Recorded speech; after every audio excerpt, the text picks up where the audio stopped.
Okay, so I've been waking up to 75, 85, 80 degree mornings for the last week, but today it's cold. It's got to be in the 50s. It's freaking cold.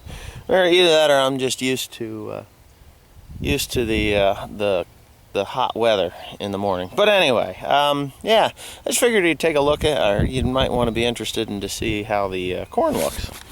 Well, I don't know if you can see how crooked these rows are, but Timothy, for some reason, can't put the green light and the steering wheel in the same, I mean, they're just as crooked as hell. I think he got a fifth of whiskey or something and just drank it before he planted this corn. Well, actually, I know he didn't, but I don't know. He doesn't take pride in straight rows. I do. He don't. And you can see how crooked they are. And yes, I am picking on him because crooked rows, yeah, you can put more corn in a crooked row, but good God, it's a bitch to combine it. It's a bitch. It's a good thing we're not cultivating because this would be a mess. But yeah, he just really needs to figure this one out. But anyway, that's not what this video is about. I'm not about to pick on Timothy all the time.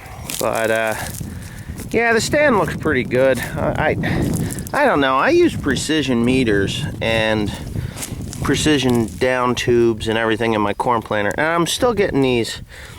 I'm still getting a skip and not doubles, which is good. I don't like doubles.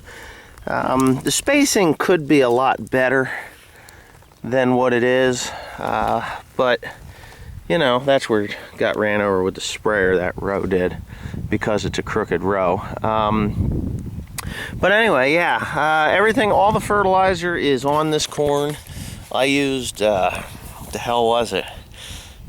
Well, of course, we put about 180 units of nitrogen down, liquid, with nitrogen stabilizer, Agritane. And then I came in with 240 pounds of, God, what the hell was that? It was, well, the analysis was 10, 40, 80, 15. Yeah, 10, 40, 80, 15. 15 being the sulfur. 10 is the nitrogen. So we've got 190 units of nitrogen on this, on here. But with the nitrogen stabilizer, I'm not losing any of it. So that's a plus. Now, the reason I put sulfur down is because they took the sulfur out of diesel fuel. The only sulfur that we're getting is from home heating fuel. Now, if you don't understand what I'm saying, it's because they want clean air here. Now, the sulfur comes from diesel fuel. As it comes out to your exhaust pipe, goes up into the atmosphere. Now, diesel fuel, those fumes come to the ground. Gasoline goes, those hydrocarbons go up in the air, but the sulfur is heavy, it comes to the ground. Now, as they do away with coal-fired generation, we lose more sulfur there too, because coal has a lot of sulfur in it. So, yes, I have to actually buy sulfur because our ground is getting on the low side on the sulfur. Sulfur improves test weight. It's the same with like, I guess phosphate. Phosphate? Yeah, phosphate improves test weight also, but sulfur, if you're getting lower and lower test weight soil, or test weight corn or soybeans, you might want to check your sulfur levels because they are probably getting low. This goes throughout the entire country. I imagine, I don't know, all our industry here in the East Coast is getting pretty well depleted. It's just not, it's not here, but that wouldn't matter anyway, because that actually goes out into the ocean. But anyway, yeah, just check your sulfur levels if your test weight on corn is getting low. At least that's what it is here in the East Coast anyway. I do have some volunteer corn coming up here, because we had corn in here last year, which I don't particularly care for volunteer corn, but it'll kind of go away, I guess. I don't know. It isn't going to bother anything. It's not a lot. It's just a little here and there. Because of the heavy rain that we had after planting, I'm getting a little bit of this on some of my fields. And what is it? What this is I just killed it. It is not coming through the ground. It is, it's opening up down in the dirt and not coming through. The emergence is not so good on it because we had pounding rain after we got this planted. And I plant my seed 2.5 inches deep. Some of you guys ask, why do you plant it so deep? Well, if you skin it in like we used to do when I was younger and we didn't know any better, you know, an inch deep, it will not produce. It is just detrimental to the yield. I mean, it just destroys the yield. So if you have a yield potential on a field, if all the nutrients are there and you got the yield potential of, say, 150 to 180 bushels to the acre, if you put it at the 2.5 inches deep, if you put it at 1 inch, you're going to lose that.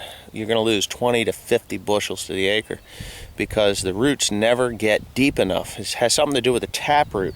I'm not an agronomist, I'm a farmer. I don't know the exact the reason why, but when I stand at meetings and say, hey, anything under 1.5 inches deep or 2 inches deep, you're going to be, 1.5 inches is like 20 bushels, 1 inch deep is like up to 50 bushels to the acre you can lose.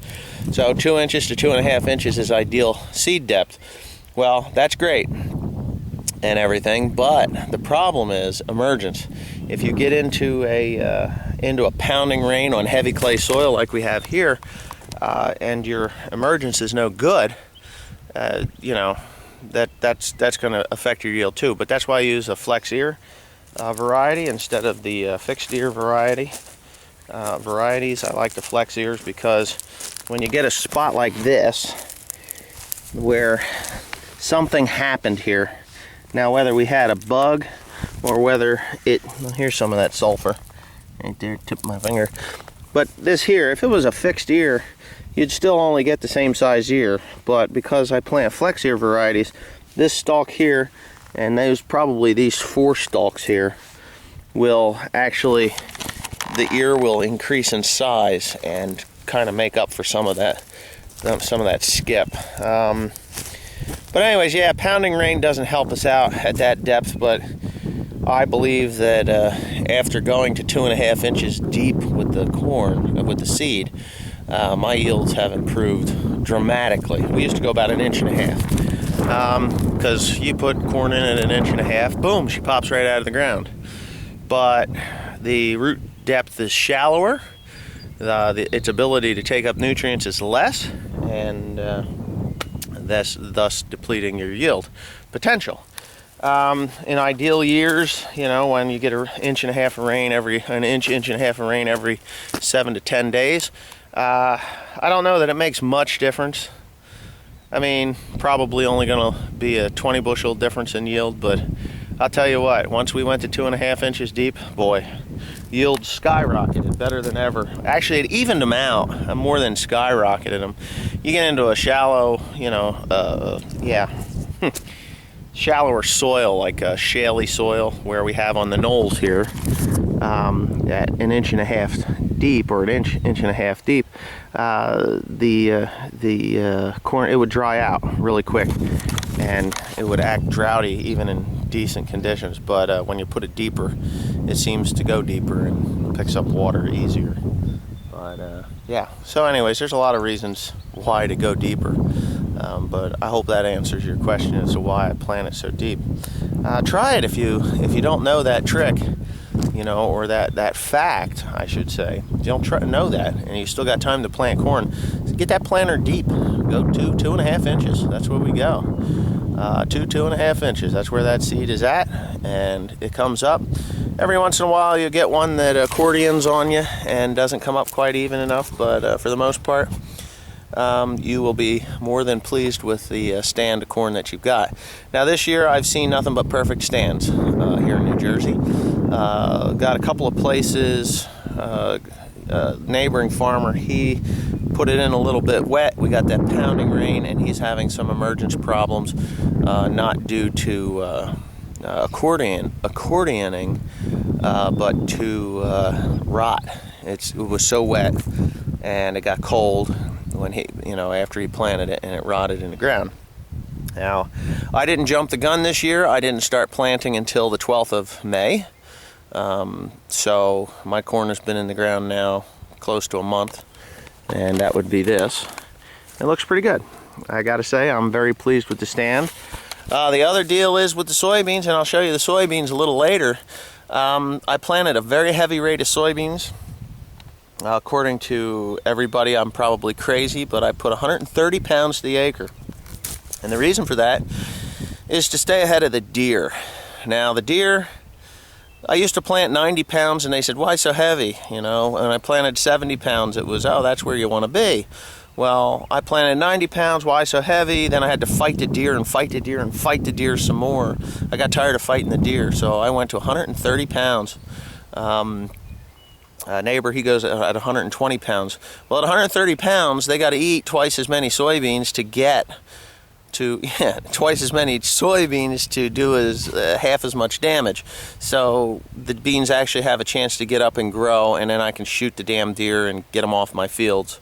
So that's why I go at 130 pounds. Yeah, it's expensive as hell to do it, but at $13 a bushel or $12 or $10 or even $8 a bushel, that 130 pounds of seed or that extra 35 pounds of seed isn't gonna break the bank. So anyway, there it is. That's my crop update on corn. Hope you enjoyed it.